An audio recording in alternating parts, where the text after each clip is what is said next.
I need to know. Wanna know what it's like. Baby, show me what it's like. I don't really got no tights. I just wanna fuck all night. Yeah. Oh, oh, oh. Hey guys, it's Sapphire here and welcome back to today's video. In today's video, I will be doing another girl talk. I haven't done a girl talk in maybe like a couple months. I think it's been like 5 or 6 months. It might not even have been that long. I don't remember. I remember I posted one a minute ago. Okay guys, so I'm editing right now and you guys are probably wondering why the fuck this video is in black and white. I want to apologize. The whole video is going to be in black and white except for like a few clips. But the only reason the video is in black and white is because there was like an editing issue and my skin looks really fucking weird, and the only way I was able to fix it is by putting a filter on top of it and making it black and white. You're not able to see it in the thumbnail because I make it like pretty looking, but like in the rest of the video it's bad, so I'm leaving it black and white. I'm so sorry, but I hope you guys still enjoy the video. And okay, let's get straight back into it. I wanted to do another girl talk while taking out my braids. I definitely wanted to film a video of me taking out my braids, but I thought it'd be a bit more interesting if I'm talking to you guys while doing so. So we're going to be going over a number of things. We're going to be talking about pH balance, we're going to be talking about sex, we're going to be talking about toxic relationships. I'm also going to talk about 5 red flags that I've noticed and guys, and there's a couple other things that we're going to be talking about. I left like a thing, I'm taking out my braids right now, so I left a thing on my Instagram for you guys to tell me what kind of topics and questions you guys wanted to hear from me, and I'm gonna be talking about 6 things, I think. So I don't want to make this video too long, so let's just get straight into this video. Okay guys, so let me show you guys the products that I'm using to take out my hair. I'm using a pair of scissors, and I'm using a big comb and toothpick comb, or whatever you call this. So I forgot what it's called. First, I saw someone ask on my Instagram where my lashes are from. I always get this question. I get my lashes from Amazon. Some of you guys may know that because if you watch my back to school haul, I did buy those lashes from Amazon and I always get compliments on them. They're so cute, they're so fluffy, and they come in different styles. I had these braids in for about like 2 months, so it was definitely time. Like, you can't even see my roots anymore. Okay, so then someone put on my Instagram that I should talk about pH balance. So in the last video, I don't think I talked about pH balance, but we're gonna talk about it right now. So first, we're gonna talk about how to make sure you don't offset or off track your pH balance. I think it's very important that you drink lots of water. I feel like it's hard for some people to drink a lot of water. Like, some people are just not water drinkers, and that's okay. Maybe add some flavor packets into your water that can help, or drink cranberry juice or pineapple juice. These are all good things for your pH balance. Use protection when you're having sex. It doesn't just protect you from STDs, obviously, but it's also, if the person you are having sex with in you, then your pH balance could potentially and most likely will be off, and that's a no-no. So make sure you're using protection when you're having sex. See your GYN frequently. I think you should see your GYN at least once a year, twice a year, 1 to 2 times a year. I try to see mine at least 2 times a year, just for like, you know, a daily checkup, because you never know. And like, you might think something's okay down there, but it's actually not. Why does it take forever to cut this braid? So I would definitely say make sure you get a GYN. And if you're nervous about GYN and people touching you down there, just look at the positive side of it. Just think that, like, I'd rather know that everything is okay down there and everything is the way it's supposed to be than looking at the negative side of it. And they're professionals at the end of the day, so you can always talk to them. They can make you as comfortable as you need to be. And also get a female doctor if you feel a bit uncomfortable about a man touching you down there. Wear cotton underwear. I think I did talk about pH a bit, because I remember saying that wearing cotton underwear is so important, because I am still learning to do this. I'm a big thong wearer. Like, love wearing thongs. They're just so convenient. But like, even if you don't wear thongs and they're not cotton, it can still be very dangerous. Not dangerous if you wear them only like a couple days out of the week, or if you only wear it like here and there but like it could prevent your vagina from breathing. So I think it's very important that you wear cotton underwear, even cotton thongs. Cotton thongs are better than the spandexy material. I think you guys know what I'm talking about. I actually learned that it's not good for you to sleep with your underwear off. Like I used to think that it was actually better for your vagina if you sleep without underwear, but it's actually bad because you get air bubbles, and that's not good. So if you do sleep naked and without underwear, just don't do it so often. Be careful about the types of soaps you use. Everyone has a preference and every soap is different for everybody, but soaps that like obviously aren't the best are just like Summer Eve soaps. I used to use Summer Eve all the time, but Summer Eve soap is actually very bad. It's very fragrancy. I'll put it that way. Like it's too much fragrance stuff in it for it to be. You should definitely use a natural soap like Dove. Dove is really good, but you also have to get the natural Dove soap or the one that doesn't have like all those scents and shit going on, because that can also irritate your vagina. So I think it's very important that you just look at what soap works for you. You know what I mean? You know what I mean?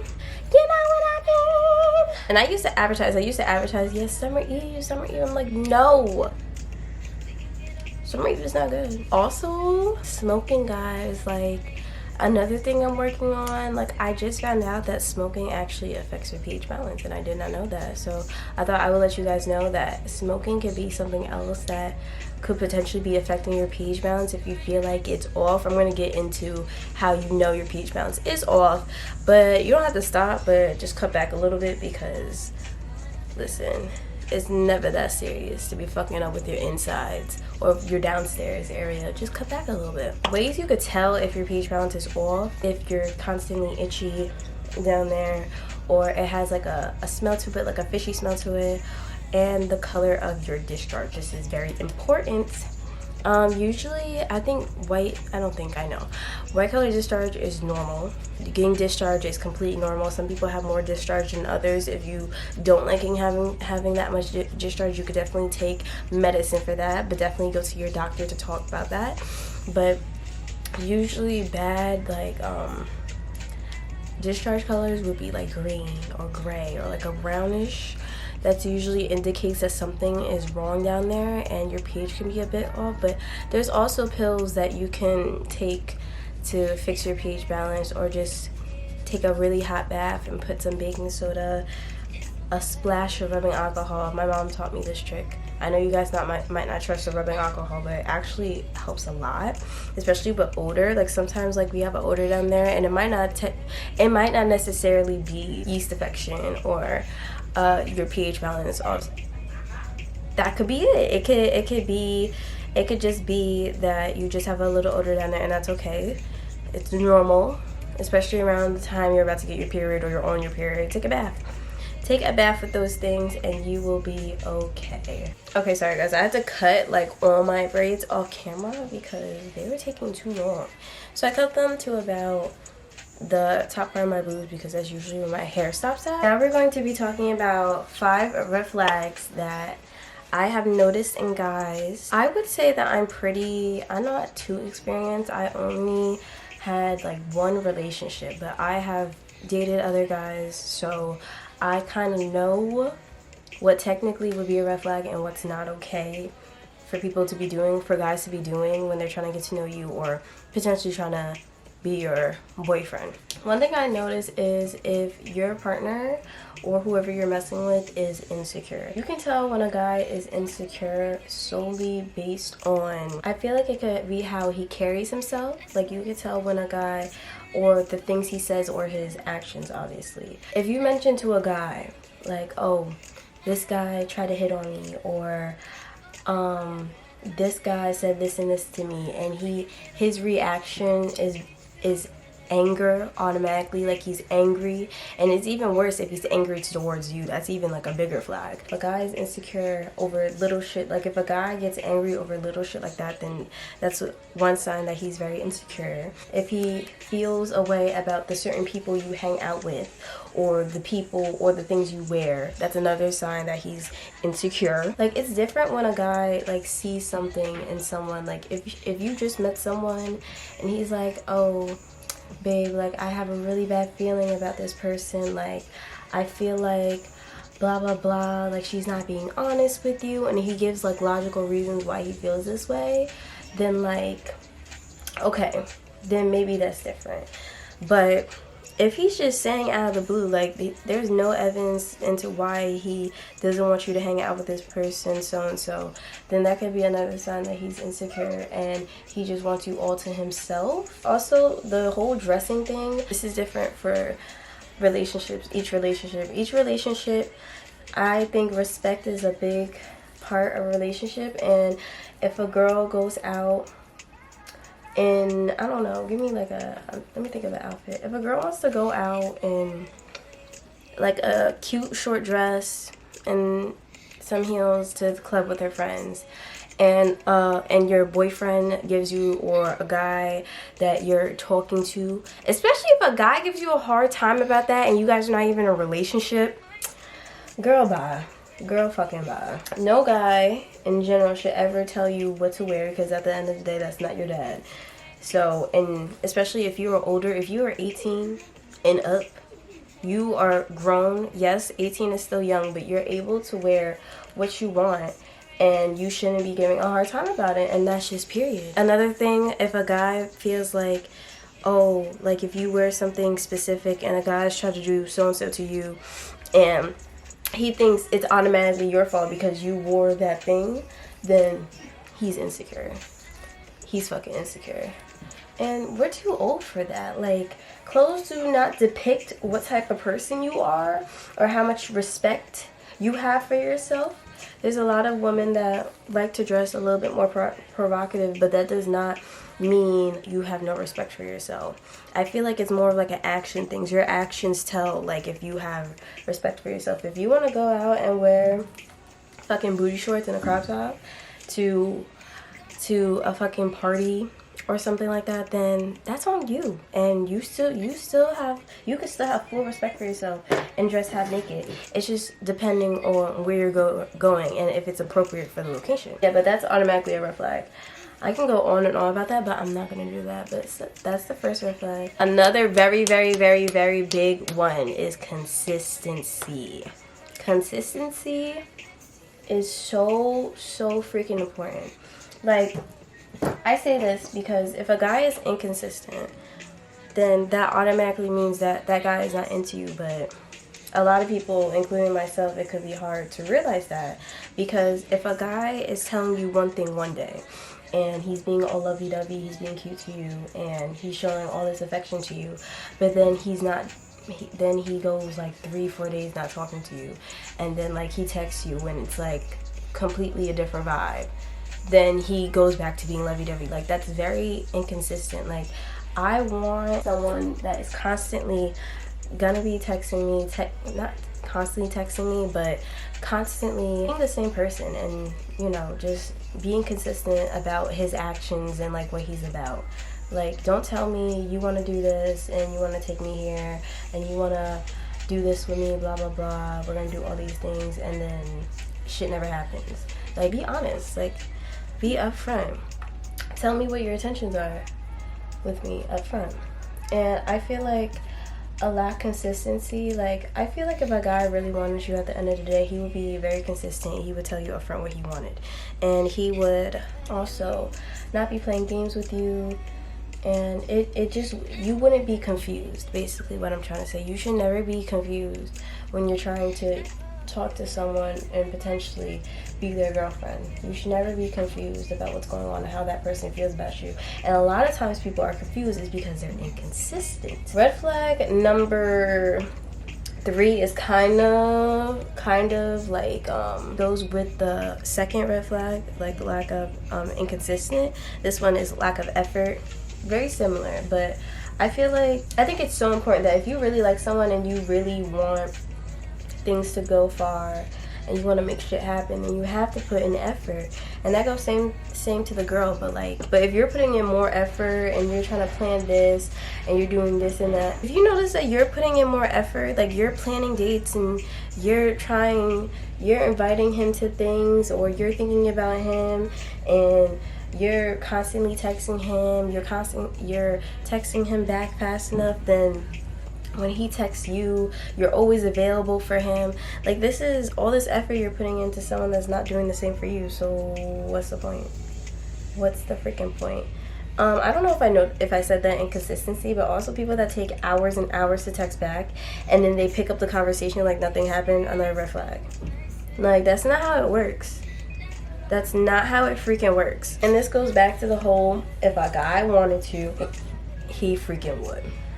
If he really was into you, he would put in the effort and he wouldn't be acting dumb. Like, he doesn't, like, guys that claim, this is from experience. If a guy says that he wants a relationship and he's not consistent and he's taking hours to respond, he's being lovey-dovey with you, but he's taking hours to respond, you guys don't see each other as much, he never planned a date, he should be planning it. If you are talking to someone and it's been like 2 weeks and you guys haven't gone on a date yet, red flag.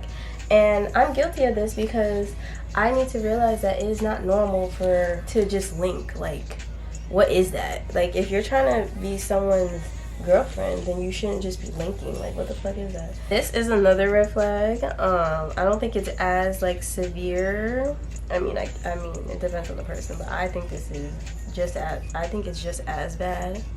But if a guy only wants to see you at nighttime, like, why can't we? If a guy only wants to see you at nighttime, 9 out of 10, they're only looking for sex. Like, I don't believe in the whole, like, oh, I'm busy during the day, so I have to see you during nighttime, because no.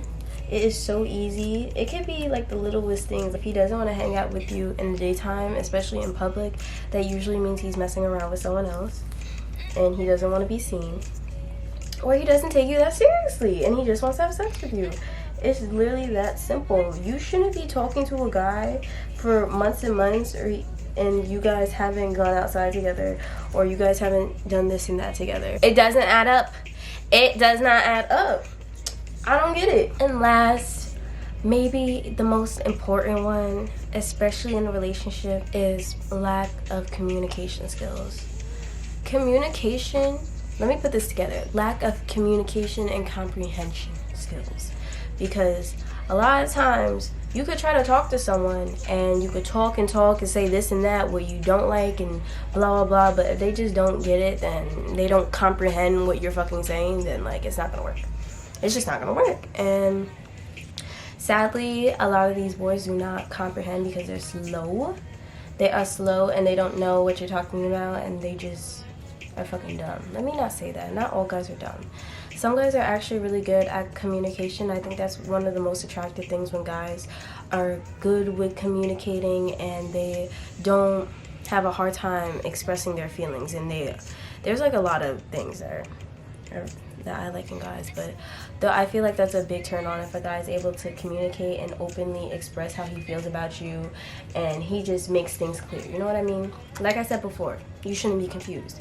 So if he sucks at communication, like you're trying to talk to him like this is something that is bothering you and you're trying to talk to him and he doesn't understand, he's like, what are you talking about? Like, that doesn't make any sense. I don't understand why this will make you upset. It is making me upset though. I hate when guys do that, when they try to downplay like your emotions. Like, if something's bothering you and you're the cause of that, you should try to fix that and you should try to understand why I feel that way. Some guys are just like stuck in their head and they're just like, no, like what I'm doing is not even bad, so I don't understand why you have a problem with it.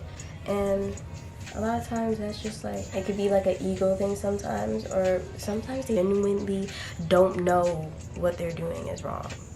Or they do and they're just playing dumb and they don't give a fuck. That could be another way to tell if a guy is not really serious about you. Because if a guy was really serious about you, he would listen to you, he would comfort you, he would listen to you and try to understand why you feel this way and talk to you as much as he can to automatically solve the problem. I think it's a very, very, very big red flag if a guy's way of solving the problem or communicating is just not talking at all, shuts you off, cutting you off during the argument, silent treatment. What are we, 5?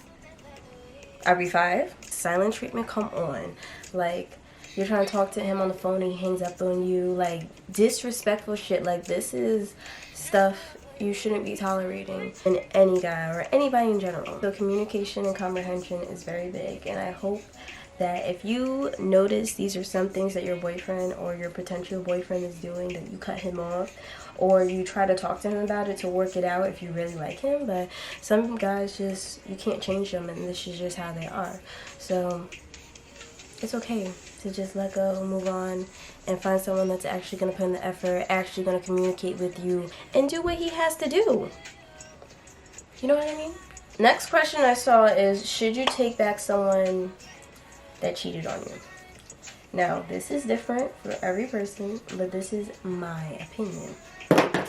No, I do not think you should take back someone that cheated on you. And this is coming from a girl that believes in second chances. I am a big person on second chances, depending on what it is, because some things you just cannot come back from. But like, if you give like a good explanation and it's been a long time and I'm kind of over it now, I can give you a second chance.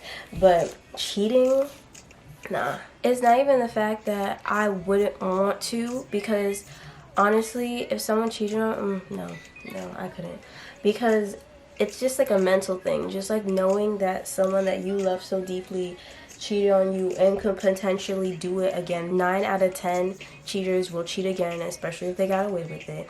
Just knowing in the back of your head, like, oh, like, if he's going out, is he gonna do this? Like, when he's with his friends, he's gonna do this. Does he still talk to the girl? Does he know the girl? Was it more than just kissing? Like, you're just constantly questioning yourself, and a relationship is not about that. And you're just paranoid all the time. Like, no.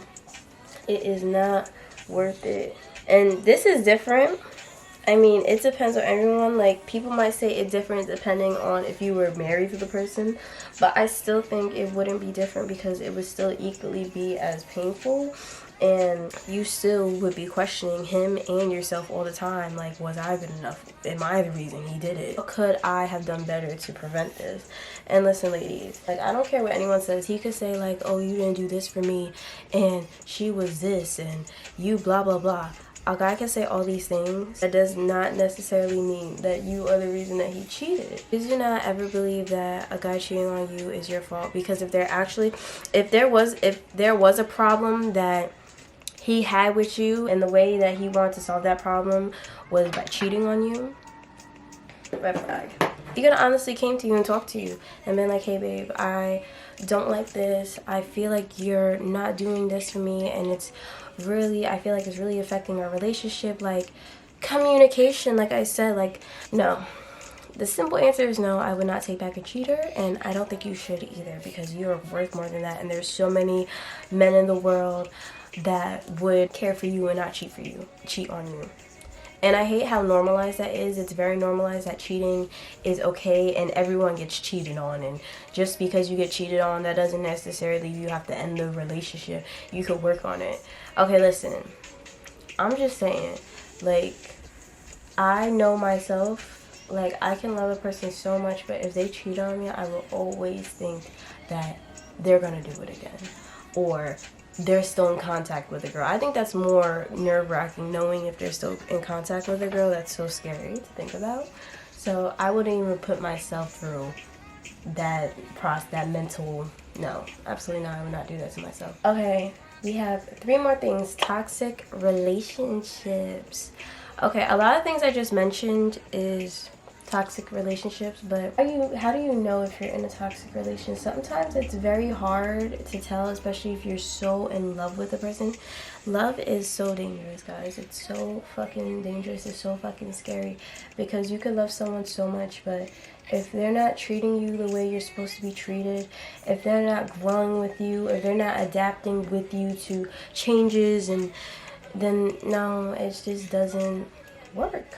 To me, when I think of a toxic relationship, I think of a relationship that has no trust in it. You guys are constantly fighting over the dumbest shit. It could be literally the dumbest shit. You guys are arguing every day. Couples fight. It's normal. But if you're arguing every day about stupid shit. You guys are screaming at each other. You guys are disrespecting each other. You guys are, people are playing victim in the relationship. Cheating is going on. Boundaries are being broken. All these things are very toxic in a relationship, and obviously you guys can work this out and you can make it fix it, but a lot of times it's very hard to fix a relationship once it has already gone toxic. There's a lot of the times where relationships are good in the beginning and then they start to become toxic, and that's usually because a partner isn't happy about not himself. It could be the girl too. The partner's not happy with themselves, or they're not happy about the relationship or the situation they're in. So it could turn toxic and they could start taking it out on you. But like, these are all like signs of a toxic relationship. I know a lot of people just say like, oh, if you're in a toxic relationship, just pick up and leave. But like, it is so much more than that.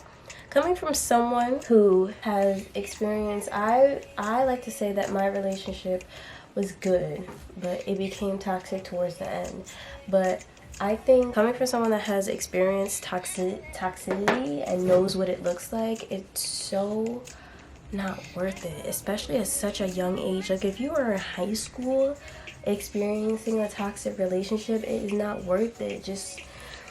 It is so not worth it, and it's so hard, and people think it's easy to leave because it's not, because love will make you do some stupid fucking things. Like, some people think more logically, and I am a double Cancer in my big three. I like to blame that on everything, so I feel things 10 times harder, and I feel like a lot of the times I put up with more shit than I'm supposed to because I get so emotionally attached to people, and it's really hard for me to give up on people, especially if they do me wrong.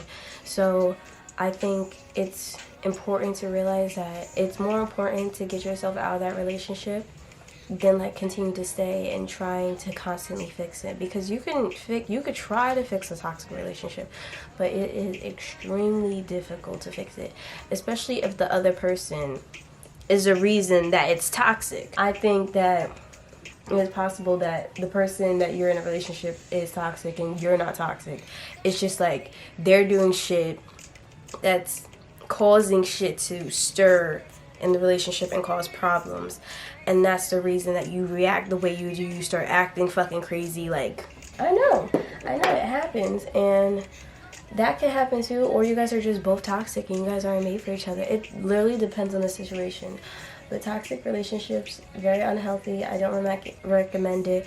I always say that I think it's very like weird that we joke around and say like, oh, like that toxic love, like blah blah blah, like I want that.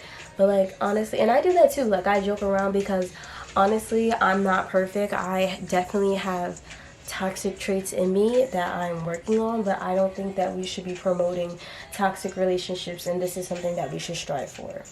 That's all I'm saying. Next thing we're going to be talking about is being alone. I have no problem being alone, or, you know, just doing things myself. But some people like genuinely can't be alone. And this can be like, I don't know if I want to talk about alone wise, like relationship wise, because some people can't be alone and they constantly need to be in a relationship, which isn't healthy, because then that usually, when I see people that are like that, that usually means that there's something going on with you personally, and you just need to, and you're having your own problems, and that is so bad for relationships. If you are constantly jumping from relationship to relationship, that usually means that, not that you don't love yourself, but I just think that if you're constantly jumping from relationship to relationship because you hate the feeling of being alone, or you constantly need someone, that it's very dangerous for the other person, because you're putting your issues, because anyone that does that has issues or going on with something. There's something going on with them inside or mentally. So that's automatically a thing. So you're jumping from relationship to relationship, and you're putting your own issues on that person, which is so unhealthy, and which can start a toxic relationship, which most of the time that happens. So I think some people think it's just a comfort thing, that being in a different relationship, but like it might be better for you and you might feel better at the end of the day, but in the long run it's not good for you or your partner. So I think it's very important to realize that being alone and being single for a little bit is very important, especially for personal growth. If I was constantly in a relationship, or I stayed in the relationship I was in, I wouldn't be the person I am today. I feel like I grew a lot more and I understand my values and my morals. Like I always had morals, but I feel like they weren't as clear to me as they are now that I am single and I know what I want out of a person and I know what I won't put up with anymore. And I think that's important because when you're constantly in a relationship too, if that's usually, these relationships are not good relationships or healthy relationships like they might be for you, then you're just unhappy and you're sad all the time and you're mad and you're just, no. That's why you need to be single for a little bit, especially at a young age. Like, you're 18, 19, 20 years old. You do not need to be in a relationship all the time. I haven't been in a relationship in like 2 years, I think. And literally, probably one of the best, maybe not the first year, but the last couple of months, like the last year, has been such a improvement of growth for me. And I feel like I really found myself. And that's why I think it's so important to just be alone sometimes. And it's okay to be alone. So now I think I didn't really talk about like what to do if you don't like being alone. If you don't like being alone, you don't have to be, you can still be alone but not lonely, if that makes sense. I feel like I talked about this before, but you could definitely be alone and not lonely. So you can still talk to people, hang out with your friends, and still have a good time, interact with your family members. I think that's a very important one, especially if you have younger siblings or older parents. Just look at it this way. If you're constantly under people and if you're constantly under people and you're not alone to think for yourself or find things you're interested in, a lot of the time people that are more introverted and more alone, they're more creative and they're more like, this is just my opinion, guys, this is just my opinion, but from what I see, I feel like people that are more introverted and keep to themselves are a lot more creative because they have all this time to themselves and they think deeply about things and like they very creative and like different crafts. Being alone doesn't necessarily mean you're lonely. Now if you're lonely, that's a different thing. It's okay to be lonely sometimes. I'm lonely sometimes, but at the end of the day, you just have to look at the bigger picture that sometimes it's necessary to be lonely or alone in order to achieve greatness and achieve your goals in the long run. Stay focused to yourself, stay focused on your craft, stay focused on things that you, long-term goals that you have. So I think just being alone, it's scary. It's very scary sometimes, but I think that ultimately it's beneficial in the long run. Last thing we are going to be talking about is sex, which is a very, very big topic. I think that it's bigger than what people lead on it to be. I feel like in this generation, it's very normalized to just have sex with anybody. And if you are that type of person that doesn't care about sex, and it doesn't matter to you like who you have sex with, like as long as that person is as long as you protect yourself and that person doesn't have anything and you're just like, okay, I just want to have sex with you, then that's okay, and I don't have a problem with that. I think it's important, especially at a young age, that you don't go around having sex with a whole bunch of people, but I do think it's important that you experience other people, because then you see what you like and what you don't like. When it comes to virginity, I don't think there's like a right age, like, or appropriate age to lose your virginity. Obviously, I don't think you should be losing your virginity at like 10, 11 years old, because you're literally a child. If you lose your virginity at 14 or 15, or if you lose your virginity at 21, like, it really just doesn't matter, because it's whatever you're comfortable with. And if you feel like you want to lose your virginity to like someone like your first boyfriend, for example, or you don't care who you lose your virginity to, you just want to get over with, that's also okay. There's no right age to lose your virginity. Just make sure whoever you're doing with it, like I said before, you're comfortable with them, you guys are protecting yourselves, and you guys establish boundaries. Like, establishing boundaries is really important. and especially when you're having sex for the first time, so you guys know like what you guys are comfortable with doing and stuff. But that's why I think it's really important that you do lose your virginity to someone like your boyfriend or someone you've been talking to for a long time. That's just my personal opinion though. It's kind of sad how young boys, like high school, young college guys, are viewing women and how a lot of times they just want to have sex with them. That's why I think it's very important that you make sure that you watch out who you're having sex with, and they're not just having sex with you just to have sex with you and take advantage of you. Because a lot of times at this age they are, but if you know the person and you're comfortable with that person, then it's okay. Just be careful. It's too many diseases nowadays. It's too much shit going on and there's so much protection. You can only use any source of protection, condoms, birth control, anything to protect yourself, because people nowadays are dirty and they don't give a fuck. They be knowing they have shit and they're still having sex with people, so you just need to be careful. Make sure you guys are communicating too. You don't have to be communicating while you're having sex. I mean, that's also good if you are doing that, but I feel like you guys can hear my fan. I'm sorry, it's really hot, but communicating even before sex is really healthy. So, like I said, establishing boundaries. I know I look fucking crazy, but I feel like this is something very important that I need to add about the whole sex thing, is body count. I wish I talked more about this in the video, or I brought it up, but it literally slipped my mind. So I just want to talk about it real quick. Body count may not matter to some people, but I do think it does the slightest. It does a little tiny bit. I think it's so fucked up how it's double standards, how guys can have all these bodies. They can have 50, 60, whatever bodies, and then when a girl has over 5 bodies, then it's a problem. Then she's a hoe. Then she's ran through. I don't like that. I don't fucking like that. This is my personal opinion. I think if a guy has a body count over 20 at my age, that's a red flag to me.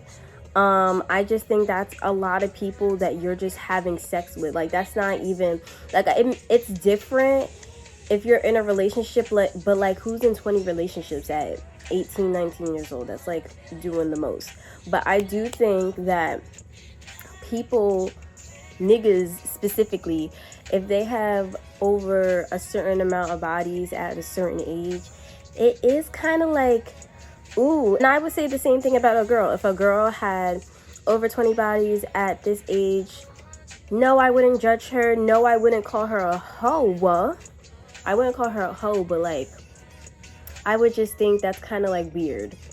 I just think that's weird at this age. Like, it's different if you're like 25 with 20 bodies. Like, it's just the age thing. I feel like bodies, the amount of bodies that you have shouldn't be so focused on a relationship. I feel like if a guy asks you that question before, like, he even, like, if he's trying to get to know you and that's one of the questions he asks, especially if this is like the first time or second time you're linking and he's asking how many bodies you have, red flag. The fuck? Like, why are you in my business? I actually think it's healthier if no one knows.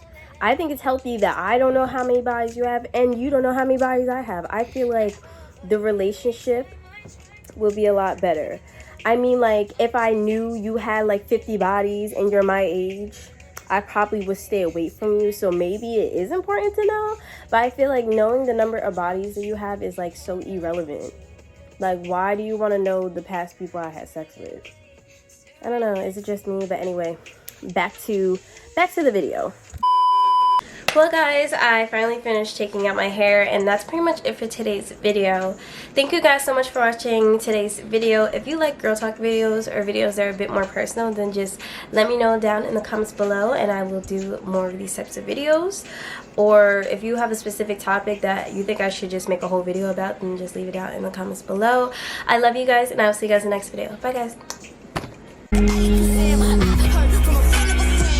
I get those goosebumps every time. I need the Heimlich, throw that to the side.